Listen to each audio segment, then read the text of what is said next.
All right, looks like we have people joining us. Welcome to the PreSales Collective webinar. It's been about a month since we've had a session, so thanks to those who are joining. If you can do me a favor in the chat and let me know how many PSC webinars you've been to. Is this your first time, second time, been here a couple times? Let me know.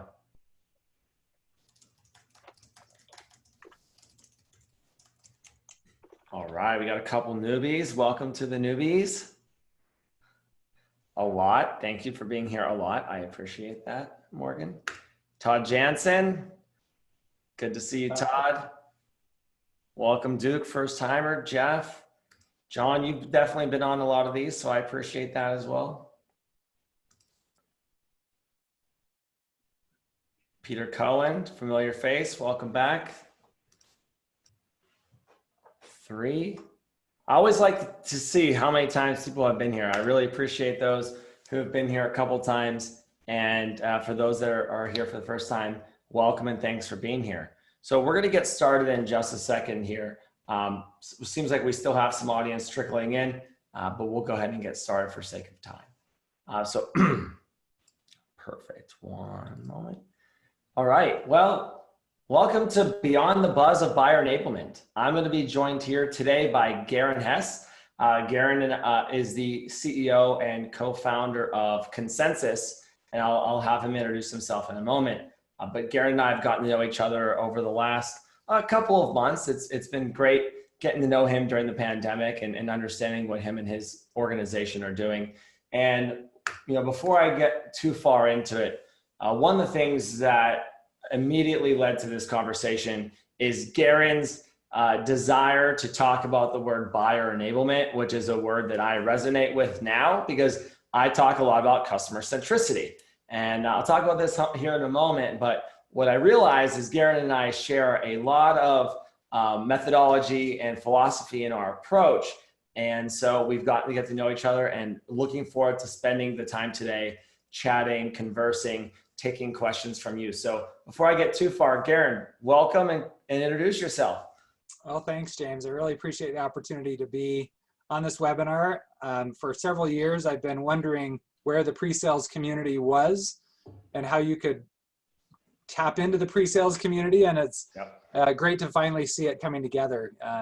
And I really respect what you guys are doing with this. So kudos to you. I know it's a tough job to do all this and everything else you do with your career. So anyway, I'm happy to be here with, and nice to be here with everybody. Just a little bit of background. I'm a serial SaaS entrepreneur, and I've been involved in enterprise SaaS and software companies my entire career, sometimes in roles as acting sales engineer and different projects and things. And I've been pondering on and noodling on the concepts around sales engineering and demos for a long time. So I feel like when I talk with pre-sales folks that I'm talking to my tribe. So I really, really enjoy that. But I've also been involved in a lot of the sales side of things as well, meaning just the kind of as a the sales rep side.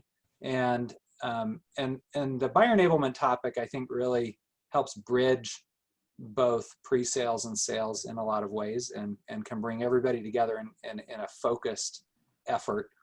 But yeah, I'm the CEO, as James mentioned, of Consensus, and Consensus is interactive video demo software to help automate product demonstrations to help scale pre-sales. So it's great to be with you, James. Yeah, thanks for that introduction, Garin. And just a quick highlight is that I mentioned Todd Jansen's on the webinar. Todd's been on a PreSales Collective twice now, but I think I give Todd a lot of credit for some of the conversations that are happening today because we've gotten to know each other, and then I've gotten to know Todd pretty well, and we just all share a lot of philosophy around this, so I'm really excited to talk about it today. Before we get too far into it, I do want to thank everyone for being here today. Some of you for the first time, my name is James Kaikis, co-founder of the PreSales Collective. We started this in April and not knowing what was really going to happen. And here we are, nearly 5,000 people later. We've probably done 17 webinars in 4 months and had some really great guests. But really, PreSales Collective doesn't get where it's at today without you. So thanks for being here. I know Zoom fatigue is real. I know you have regular jobs that you're walking away from right now to join us today. So I do want to just say thank you. How we're going to make the most out of today's webinar is ask questions in the Q&A and be active in the chat. So Garin and I are really formatting this as a webinar, but it's a fireside chat because we want to have conversation. And if you've been here before, you know that I like to bring in questions throughout. I have a couple in my head, but I usually pick from the Q&A. And if it's your first time, lean in, ask a lot of questions. There's no such thing as a bad question, and we'll get to it as we can. And before we do that, we always like to launch a poll to understand our audience today. So please let us know which option best describes your role. And as we do that, any good meeting starts and ends with some takeaways. So 4 key concepts that we're going to cover today that we'd love for you to walk away with is understanding the concept of buyer enablement and what it means to our profession. Learn how emotional ROI can reframe your approach to sales. Start educating your buyers versus selling to them. And then 4, cracking the buying group and pre-sales role in this process. These are just a few of the things that we'll cover today. All right, thanks for those who joined in on the poll. So let's get into the main topic. So buyer enablement. And before I ask Garin to give a little bit, I want to take a step back. So anyone who's listened to my podcast or has been on some webinars or seen my LinkedIn posts or the group LinkedIn posts know that we talk about customer centricity a lot. And I attribute a lot of this to having experience at ShowPad, where we were a new company up and running into a new market, selling sales enablement software, and learned and focused a lot with Gartner and Forrester on the day and age of the informed buyer. And we did a lot of research there, which was great, and really tried to take a customer-centric approach to all that we do. And when you have that approach and you think about that approach, it does differentiate your experience. In my opinion, if you have 2 products that are very, very similar and you're splitting hairs, someone's going to buy based off the user experience, right? They're going to buy on who they have trust with, who's educated the most, who's made this process seamless for them. And that's been something that I've tried to stay true to forever. And as we mentioned, Garin and I have gotten to know each other, and then his book came out, which is Selling is Hard, Buying is Harder. And I took a copy of the book when I took a week vacation and finished it in 2 days. And I messaged Garin as soon as I got back to Wi-Fi and said, hey, I just read your book. We got to do a webinar on this. We got to talk about this. This is great. So that's kind of the premise of where we're at today. And so a lot of what we're going to talk about actually comes from this book of Selling is Hard, Buying is Harder. Some of myself, I really didn't know that the term buyer enablement actually existed. I've been focusing on customer centricity. So to hear that this term is growing, there's thought leadership around it, Gartner and Forrester are leaning into it as well. It is very fascinating. And I think as pre-sales folks, and why this is important to us, is that a lot of times our sales counterparts may or may not be taking the best customer-centric approach, right? We need to be putting our customers first. That's part of our job, part of our role.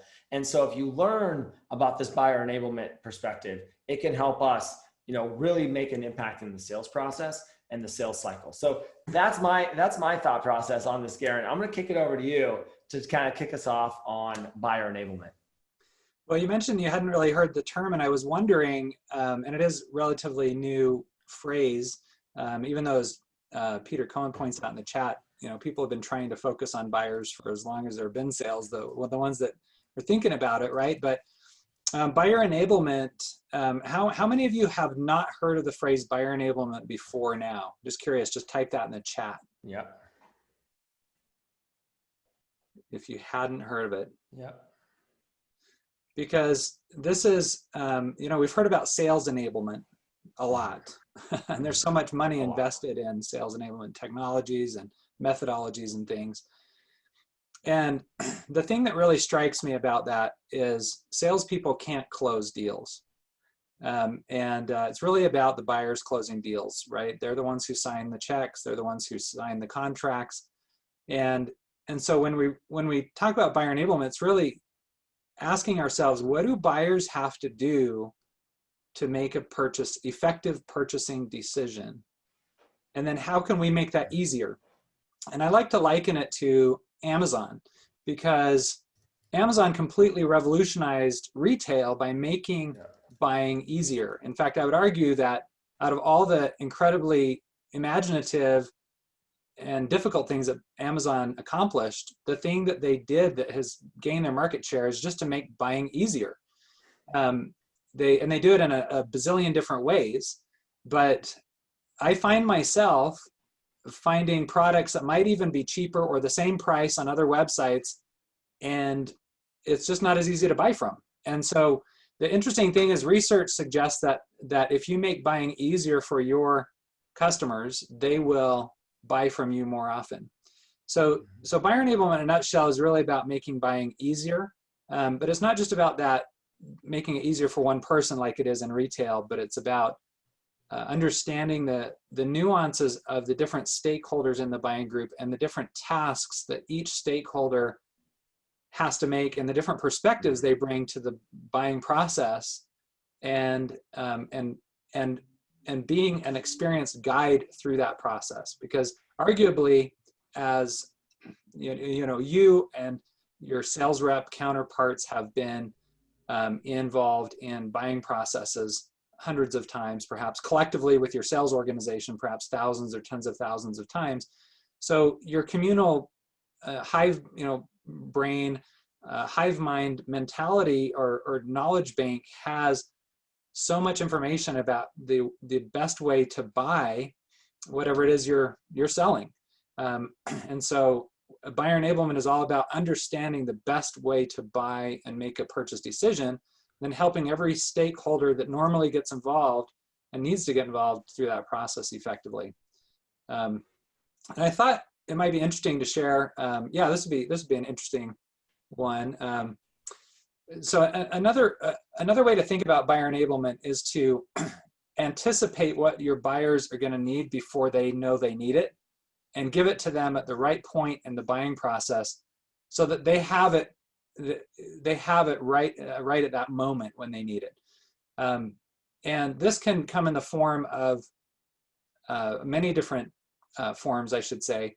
A simple example are objections. So some research from Gartner suggests that objections will take 2.8 months, will add 2.8 months to your sales cycle on average, which means if you can figure out how to handle objections better, then more effectively, you can really compress your sales cycle. So as an example, like we have up here, this screen that you shared, James, shows different stakeholders, and they often, in a normal sales cycle, they get added one after the other. And it's not only with stakeholders, but it's also with information. Different types of information is needed as the sales cycle progresses or as the buying process progresses. And the idea is to pull all of that forward earlier in the buying process, so you shorten that sales cycle. So a couple of examples with objections, for example, is I think of objections as just concerns that come up because you didn't bring them up in the first place. So if you know that these objections are commonly raised, and you know enough about your buyer that they're likely to raise it at some point, you should just bring it up, and it becomes an educational moment that's positive early, rather than a negative experience that comes up late that then is finally overcome. And so the goal is to anticipate what they need and then address that before it comes up. So, Garin, I have a question for you that just spun on this, and I don't want to take through the next slides, but one of the things that you just mentioned, right, was the fact that, sorry, I'm actually forgetting I want to make sure I ask this appropriately. That essentially the idea is we are afraid of no at times. We're afraid of no. Sellers are afraid of no. SEs are afraid of no. So in the concept of buyer enablement, how should we be reframing our thought process to get that no early, or to get in front of that objection, and without looking at it as a risk to our deal, but more so being support to move our deal forward. Yeah. Yeah. I mean, an analogy that I bring up in the book is, you're going to guide. So I read this great book about Teddy Roosevelt years ago called River of Doubt.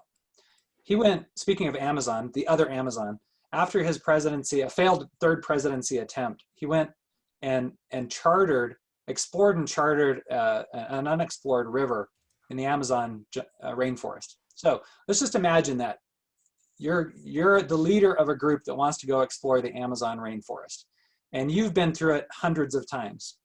Well, you're not just going to start off and say, okay, everybody follow me, and just let them run into all, oh, by the way, I see you just got bit by that jaguar. Sorry, I didn't mention that earlier. Right? You're not going to wait for them to run into those problems. And so the way to think about those objections is really you're just educating them up front about the potential pitfalls that they might run into. And you'll actually get fewer no's, but a no, on the subject of no, I think no's are actually really good things to run into because it's a moment of truth. So one of the things I recommend a lot is to ask your buyers to commit to certain things. So key to buyer enablement is identifying a champion, and they're going to go and do stuff for you inside the organization. So you're teaming together, as you all know. That's how it often works. And the way that you get that champion to do things, you're going to invite them, recommend, invite, and commit them to do things. If they say no, I'm not ready to go share this with my peers or my boss, well, that may feel uncomfortable, but the reality is it's a great thing, because at that point, it's a moment of truth. And you find out that they're not where you thought they were. And then you can find out, well, why aren't you ready? So would you mind sharing with me why you're not ready to do that? And all of a sudden it creates this great discussion about that. So I think there are two things about the word no. It's one, you preempt it by just educating them earlier, because you know the way, you're the guide. And then also when you do get a no, it's a great opportunity to find out exactly what's going on. Because a lot of times you're working in an environment where you don't have all the information, and the no is the door to all of that additional info that helps you know exactly what the real thing is. Oh, that's great. Thanks for that, Garin. And as we kind of transition to this next slide, I really love your thought process and talk track in the book on these next two slides. Yeah, so I used to have a sales rep that would wear a shirt like this, and you probably have all seen shirts like this at different places around. And I honestly, I like the confidence to some degree, because and legitimately there are tips and techniques for help, getting a deal to close faster. But the reality is it's all based on a premise that somehow as a sales rep, I'm doing all the work. I'm closing, I'm making this happen. And it's not true. The buyers are the only ones that can actually make it happen, that champion and the different stakeholders. And so I like to say, if I had a t-shirt, or, we should be, if we're really good at buyer enablement, we should have a t-shirt that says my buyers close deals, not I close deals. So anyway, yeah, it's just kind of tongue in cheek, but it's there to make a point. Yeah. And I think it's really interesting. When I saw this, I chuckled, and that's why when we talked about slides ahead of time, I thought it was only fitting. And I think as we talk about our salespeople, closing deals, this diagram as well is actually really interesting in terms of, the sales process and maybe why our sales counterparts feel, hey, I've done all the work here, when it really does at times take an army to close business. Yeah. I mean, it's interesting because we think of the buying process pretty straightforward. This is the Gartner process: problem identification, solution exploration, and so on. But the reality is it's a super complex, cyclical, kind of goes back over and over different parts of it, and every stakeholder's got to do different parts of this process and accomplish different tasks. And so it's much more complicated and difficult than most of us imagine. And if you've ever been part of a complex buying project for a large scale, anything with multiple people, it's very difficult. Years ago, we put together this video on YouTube about going to lunch and how difficult it is sometimes to get 5 or 6 people to decide where to go to lunch. And you think if it's that hard to do that, try to get 10 to 12 people to decide whether or not to put in a new CRM or do some other kind of thing, right? I mean, Yeah. it's a really tall order, and it's anything but linear. Yeah. I love the go to lunch example. It's the truth. It really is. But I really liked this one because some advice that I was given early in my career from one of our BD leaders, and I brought this up on a podcast once, as he was like, figure out how your buyer gets promoted and how they get paid. And it made me reframe myself in terms of like how they're approaching this type of solution. And so I really do like the prospects universe component and how this actually plays into sales. Yeah, when I came across this graphic, it visualized something I've been thinking about for a long time, which is that we think we're way more important in the buyer's world than we really are usually. Mm-hmm. And I think that's true just as human nature. We all think we're more important in other people's orbits than we maybe are, just because human nature is to be a little self-centered. And so this shows that we're way out in the outer orbit. You know, if the buyer, especially at the beginning of the buying process, we're like Pluto in relation to the sun. We're circling way out there. The buyer's got other problems. They've got family and staff issues and projects, and maybe their leadership team got shaken up, and who knows what, right? There's a million things that could be going on in their minds, and it's really our goal to put ourselves in their shoes. So I like to talk about buyer empathy, which is just getting out of our own heads and trying to imagine ourselves in their shoes. What is driving their interests and their motivations? And like you said, career advancement's a huge one. Yeah, it really is. And so I like this because I think as we recap buyer enablement and like what the term actually is, I think this is a very impactful slide that says like, hey, you have to think about where you are relative to your buyer, right? Like think about buyer enablement, not only just from a concept and how we approach things, but just realize that you might not be on top of their mind, especially 2020 with everything that's happened now. I mean, selling it is harder than ever, in my opinion. Yeah, the other thing that's, I think, compelling about this topic is that research shows that buyers actually, most of them prefer not to talk to a sales rep unless they have to. They would prefer to do as much of the buying on their own, meaning the research and learning and all of that on their own if they can. And so knowing that, we need to realize that every time we have an interaction with the buyer, we need to provide value. Andy Paul is a founder of, I think it's called the Sales House. He has this idea of defining and providing value at every moment that you have with the buyer.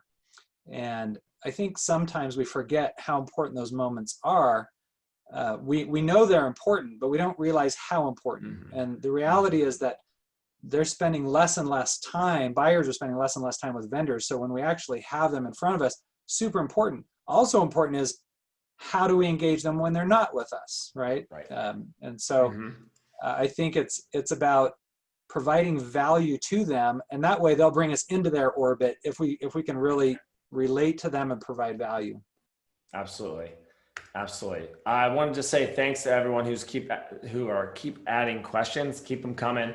I'm asking some. I got some on a list.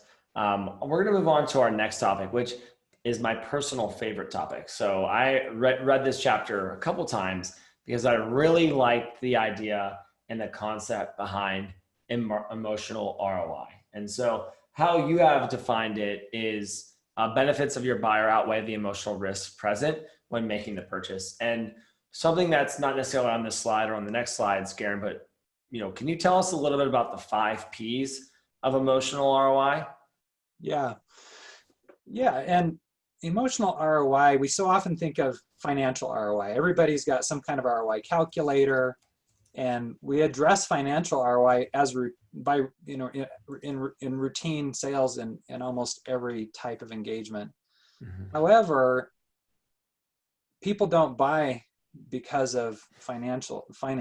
Even if they say they do, they're not purchasing because of financial decisions. it all relates back to some kind of emotion. So the ones that I bring up in the book, and there could be others, right? But these are the ones that I've identified. Profit would be the first one. And this does have to do specifically with money, which is think of what I can buy with the money I'll make. Mm-hmm. So it's not so much about the money, right? We say, oh, it's about the money, but people are thinking about something with the money. Either I'll be able to pay my bills, or I'll be able to get a new house, or if it's just for inside an organization, it might be, oh, this is going to free up budget for me so I can hire a new person. And if I hire a new person, it's going to do X, Y, and Z. The point is, whenever it's about money, it's really eventually about emotion anyway, but that's the profit emotion. The next one's prestige, which I think is pretty straightforward, but it's kind of, when everybody applauds my promotion, then I'll know that I've achieved something, or I've always wanted to get to this point. It could just be prestige, self-acknowledged, right? It's not always about other people acknowledging it, but it's, I have achieved this milestone in my life that I've always set for myself. Another one is pleasure. This will make my life easier, or more pleasant. I think all of us have purchased software, for example, with a better user interface for that very reason, or maybe a phone change or something like that. It's just easier and more pleasurable. And then preservation is a big one, which is, if I do this, it's going to help make my job less likely to be on the chopping block. If I'm known for this, if I do this successfully, if I have this unique bit of knowledge or this unique reputation, it's going to preserve my job. And then lastly is just pain relief, which is kind of the flip side of the pleasure one. But if they're just dealing with so much pain, then I get relief from that pain. So those are what I call the 5 Ps. And I don't know if they're entirely unique, but I think that I think it's interesting to think about how everything relates back to an emotion when it comes to making a purchase. Thanks for walking through that. So I know you talked about it lightly, but I want to dive into it in buyer's emotional risk. So do you mind walking us through this?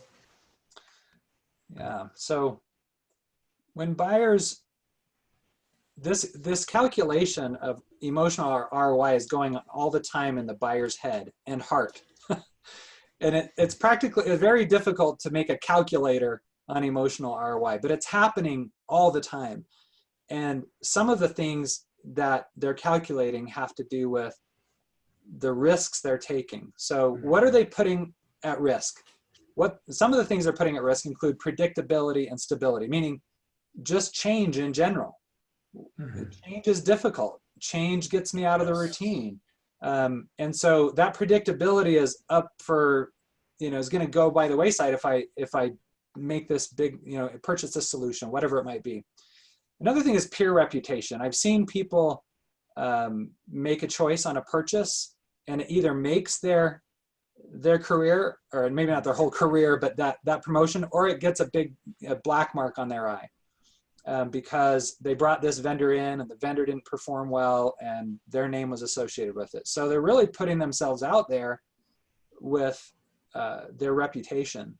So it's not only about advancing their reputation, that's the positive side, but they're also afraid that buyers are afraid they're going to hurt their reputation.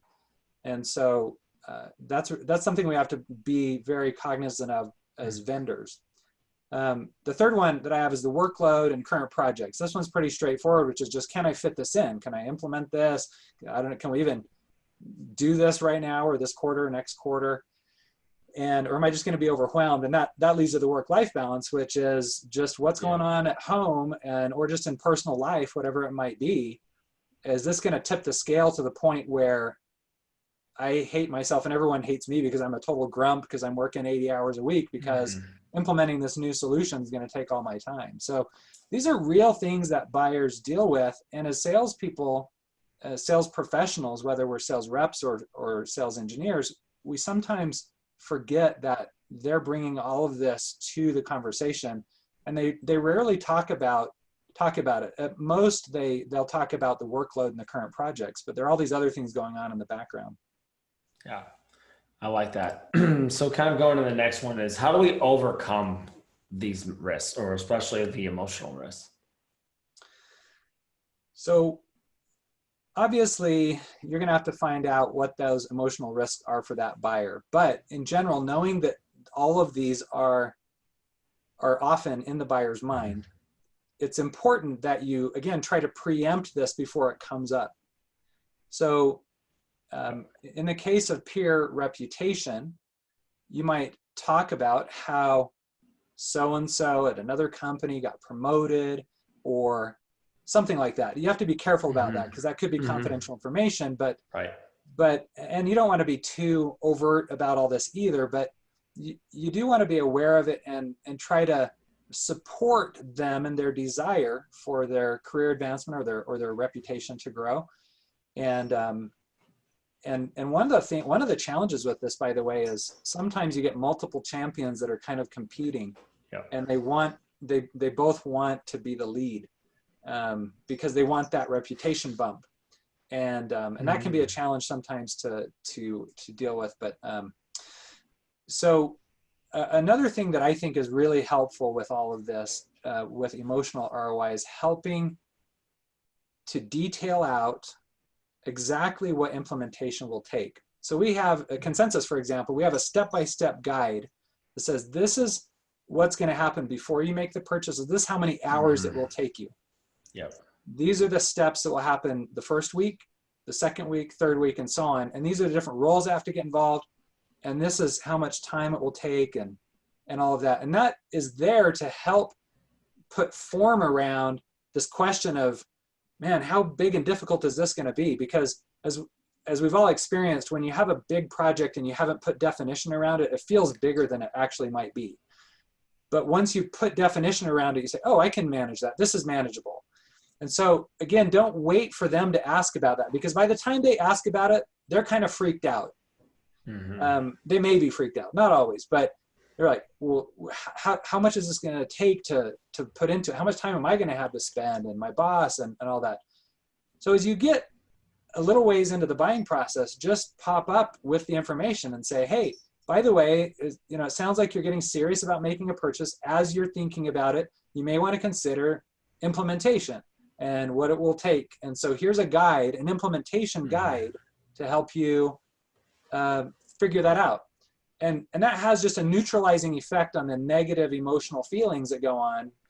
It reduces that risk in their mind.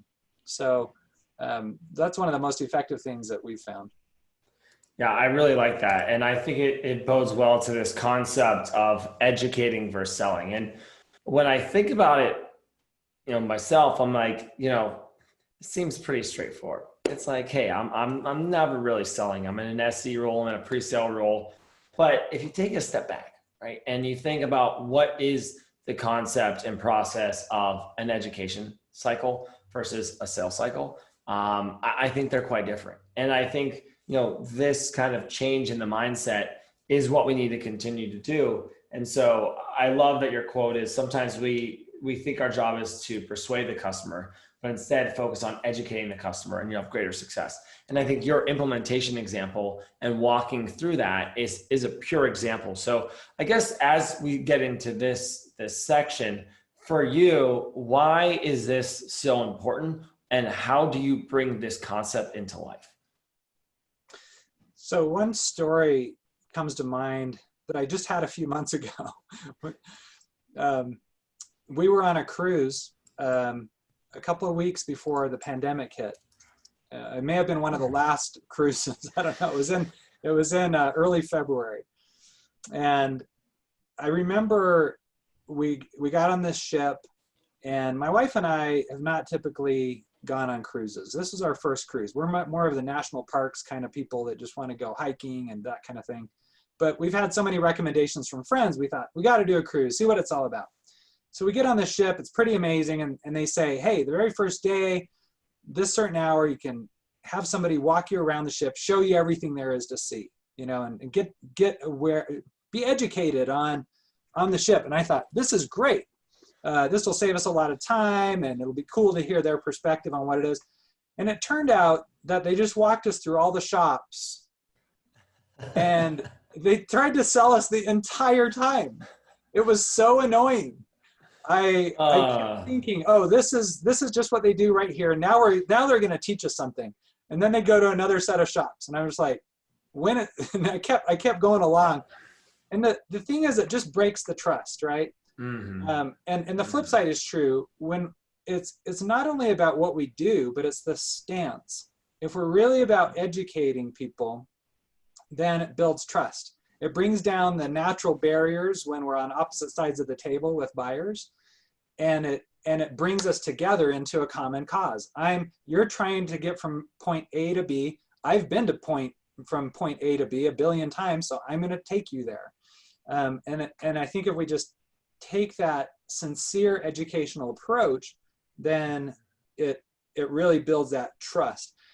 And buyers can sense this. They sniff it like like a shark to blood. If they think that that's maybe not the right analogy, but they can sniff it out. You can say all the right things, but if you're not sincerely trying to educate them, they'll know. It's like it's like if somebody's ever given you a compliment, and you just know they're just telling it to you to butter you up or something. You know it's not sincere. It's the same thing with this kind of thing. If you're saying I'm here to educate you, but they know you're just trying to sell them, they'll know right away. So it's got to start in the heart, I guess, and that's what the buyer empathy is all about. Am I really oriented towards my buyer, or am I oriented towards myself? And that can be difficult. I think sometimes we all have to just remind ourselves, this is the orientation I want, and I've got to make sure I get in the right focus before I get on this conversation.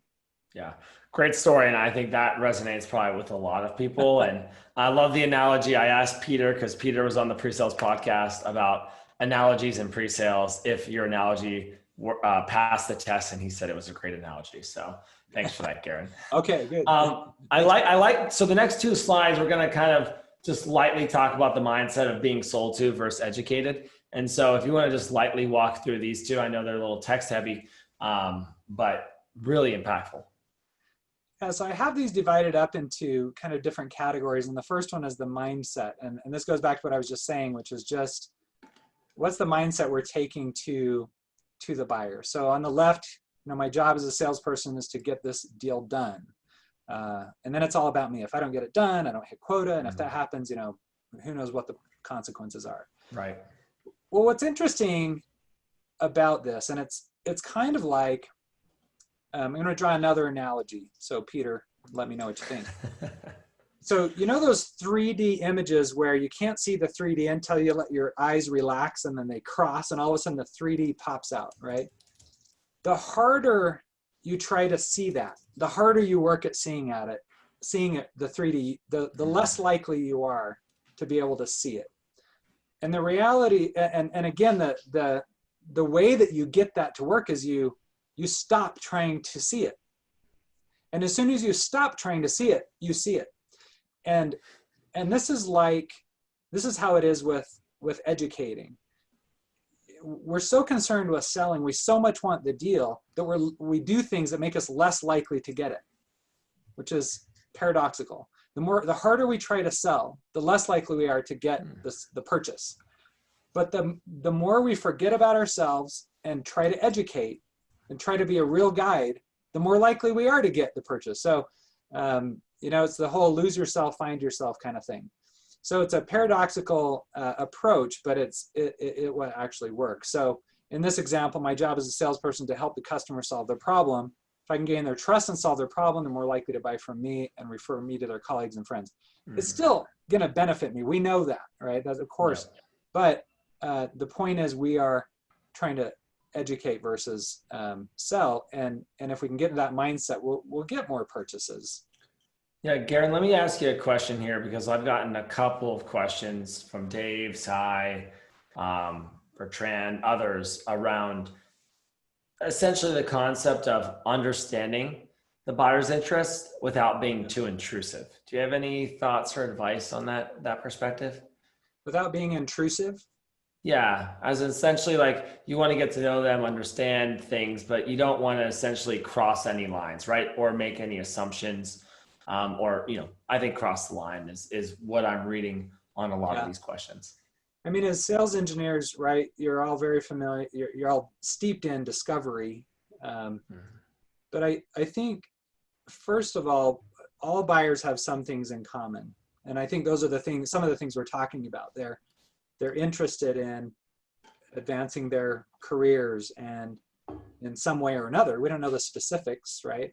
They're interested in their personal lives and their families, if they have families, and their friends and different things like that. So, you know, we can guess at a lot of general things.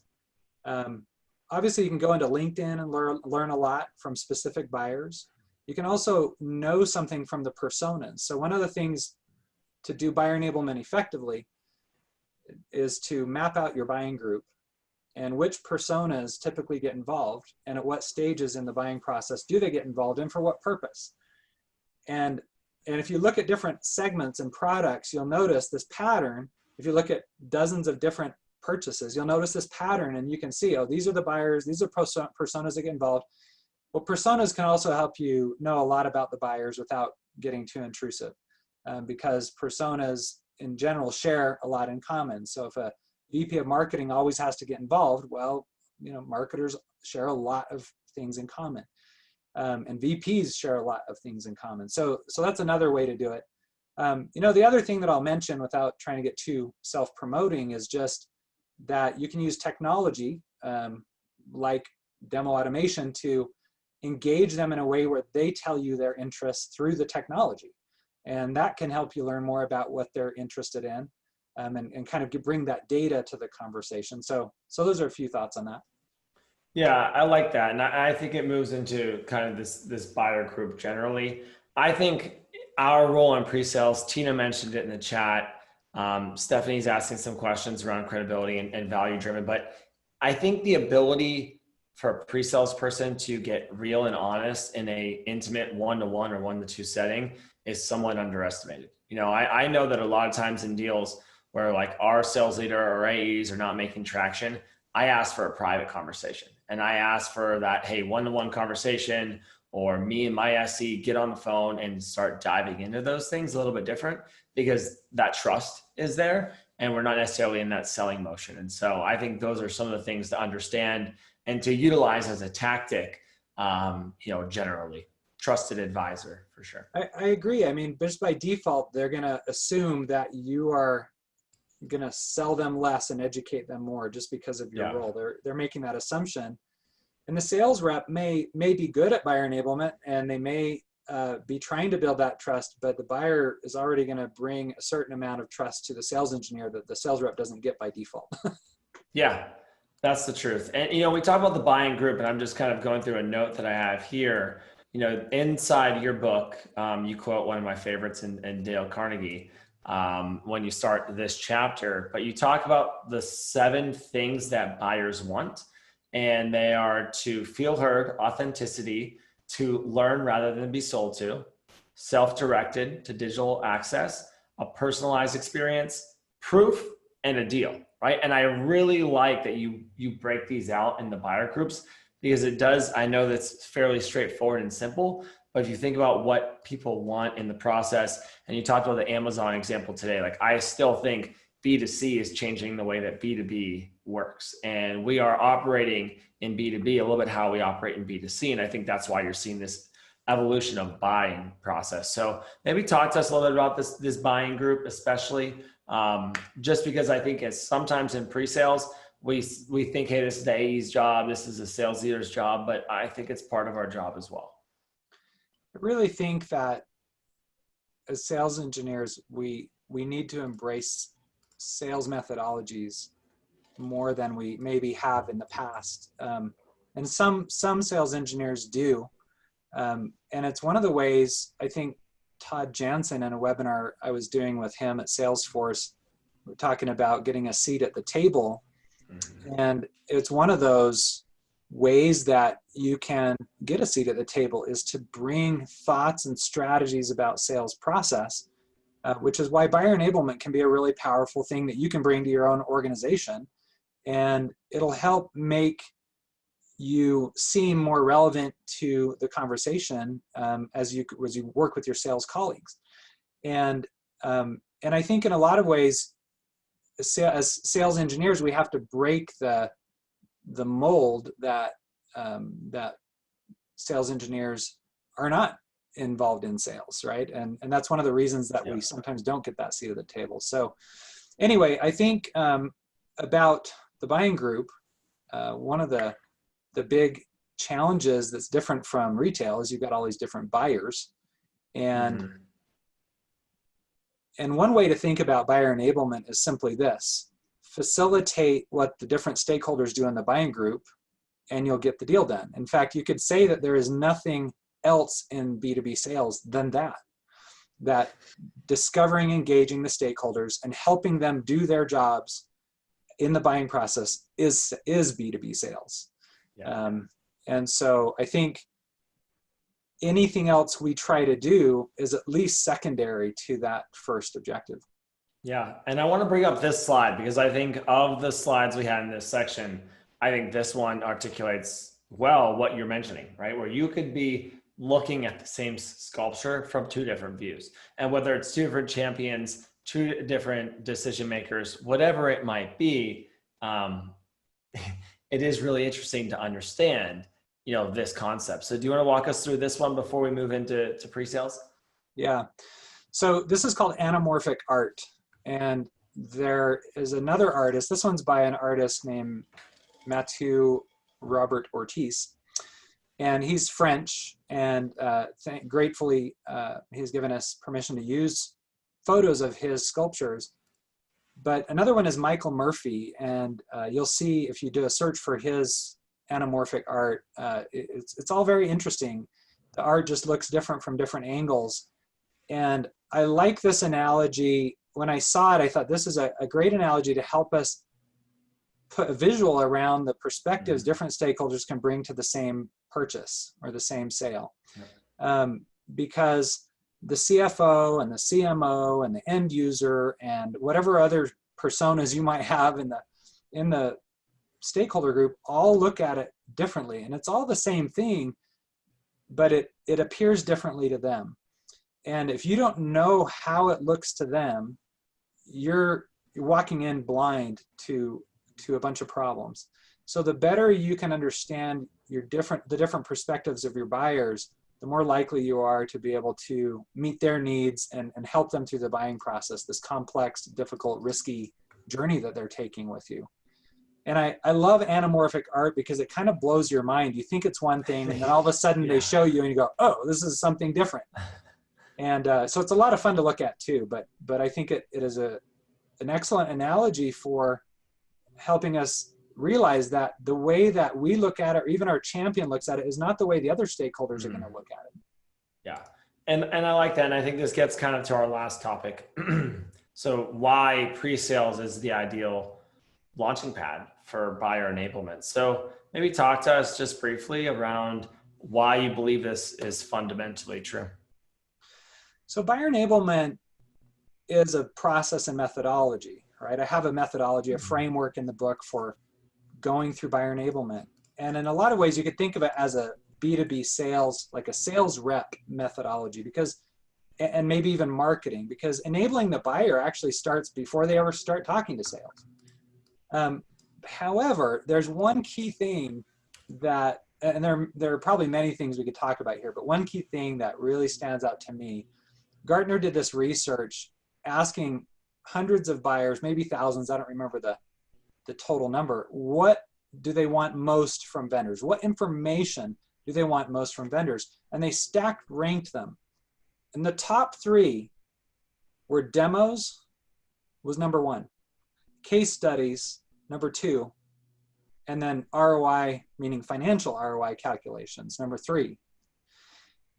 So demos is the number one thing that people want to know from the vendor. It's the number one thing. So you have a unique opportunity as a sales engineer or solution consultant to help the buyers get what they need and understand the types of demos they need at different stages. And there are many different types, I would argue, of demos. And not only that, but if they want case studies, right, as number two, well, you've been through a lot as a sales engineer, you've been through a lot with lots of different customers. You're able to help provide trusted experiences, examples from other customers that help and things like that. So I think it's just interesting how well that research lines right up with with two things that pre-sales professionals can bring to the table really quickly. And then the other thing that's important is when you're thinking about all the different buyers in the buying group, a lot of times in pre-sales, you're going to be engaging with many different buyers that the sales rep maybe isn't engaging with directly. So I would say in a lot of ways, there's some reasons pre-sales is a great place to launch it. On the other hand, you could argue that it's got to start even before it hits sales at all. But I would argue that what that means is pre-sales needs to get involved in the earlier stages of the buying process, maybe than they're used to. Yeah, no, I like that, and I want to be conscious of time, and I have a number of questions, but I'm only going to ask one right now, and that's a question that Sean had asked earlier. Is how do you feel about buyer enablement when it aligns with product-led growth go-to-market strategy? I have an opinion here. I'm not sure if you have an opinion here. Why don't you shoot first on this one? Yeah. I actually, I messaged Sean too. I actually think that buyer enablement for product-led growth is almost more important than other companies.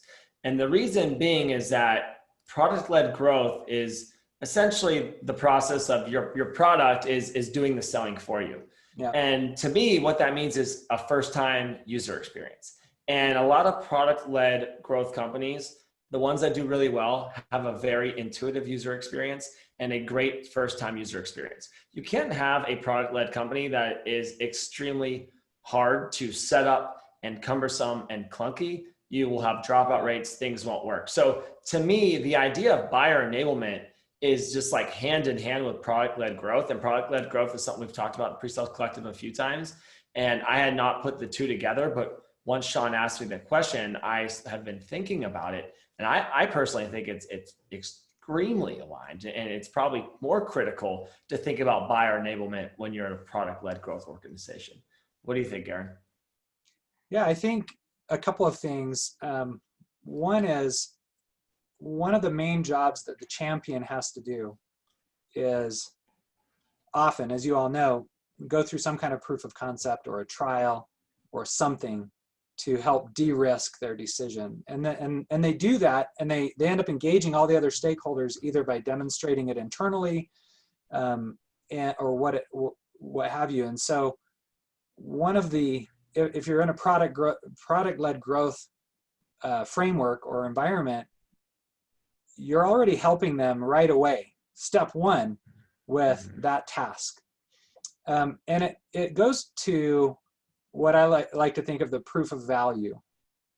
And there's the proof of concept and proof of value. Obviously, you've got to do kind of a quasi implementation to actually get a proof of value. But I would ask myself, if I was in product-led growth, what is the value that they're trying to get to? And how can I get to even a peek at that evidence as quickly as possible in that user experience? The other thing is that when you're into product-led growth, your different stakeholders may have different needs. So some of the self-directed trials that I've seen in product-led growth companies will actually ask you what your persona is when you're starting the product experience. So you log in, it's like start the free trial or whatever it is, and it'll say, are you a graphic artist? Are you a manager? Are you whatever, depending on whatever the product is. And I think that's one thing I would really take into consideration if I were designing that experience, is every user is going to need something different. Again, just like those different perspectives on the buying process, with the giraffe and the elephant, is every user is going to look at your actual product differently. So if you have the resources, I would try to guide them through the product experience based on their persona. Awesome. Garin, I want to say thank you for your time today. This is great hearing your insights. We're absolutely going to have to do this again. Getting a lot of good feedback in terms of today's session. We just launched a poll. Let us know how we did. Before you go, just want to recap our takeaways for today and give a couple PreSales Collective announcements. But again, Garin, this is great. Thank you so much for your time, and thanks for sharing your perspective. Very welcome. Happy to be here. Thanks, James. And Yeah, I just wanted to mention that there's some free downloads on mapping buying process and things on our website. If you want just additional information, you can go out and grab some of that, and it may stoke your interest and help you in some of those aspects of it. Yeah, and a lot of that information can be found at goconsensus.com. Is that correct? Yep. Yeah, and the Right. resources. And we want to thank Consensus. I mean, this has been great getting to know you, Garin, and Likewise. getting to know you and your team through this process. So any PreSales Collective, just a couple quick announcements. We have our PreSales podcast every Monday. I think we have about 14 episodes live. We've been coming out with a new episode every Monday. We'll be posting on LinkedIn as well. You can find that at presalescollective.com/podcast.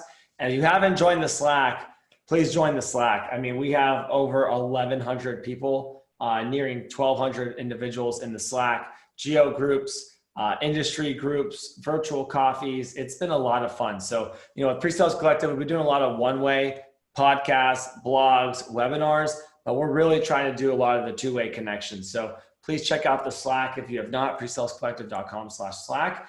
And for the leaders that are on the call, I know we have quite a few leaders today. We did just launch the Leadership Collective. So this is an exclusive collective and community for pre-sale leaders, directors, and above. It is an application process, but we have leadership roundtables, a private Slack community, some more information coming out with some groups that have focused on leaders in the past, including the Executive Council. So definitely check this out. Check out the application.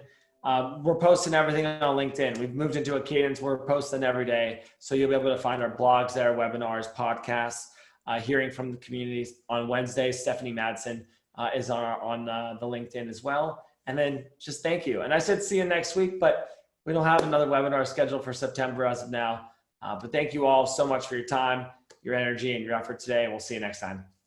Thanks, everybody. Bye. Bye-bye.